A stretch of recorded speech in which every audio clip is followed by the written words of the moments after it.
The training system in Germany is a successful model with a long tradition behind it. Already in the Middle Ages, trades and guilds regulated apprenticeships at their companies.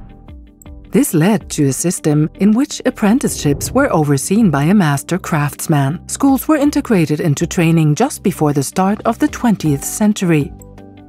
At the beginning of the 20th century, industrial companies took over craft trades training and adjusted it to the needs of industrialization.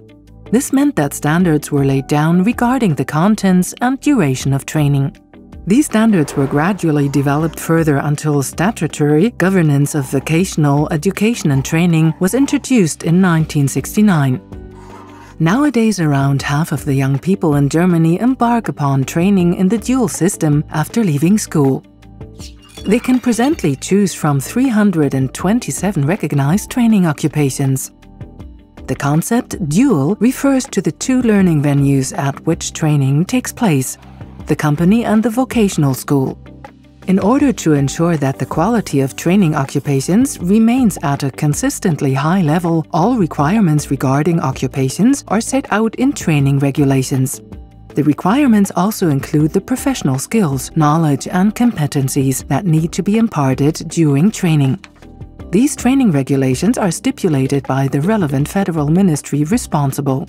This is, in most cases, the Ministry of Economic Affairs. The training regulations define certain minimum standards: the occupational title, the duration of training, the occupational profile, that is, typical skills and knowledge, the so-called framework training plan, a kind of roadmap determining when and how each competency needs to be imparted, the examination requirements.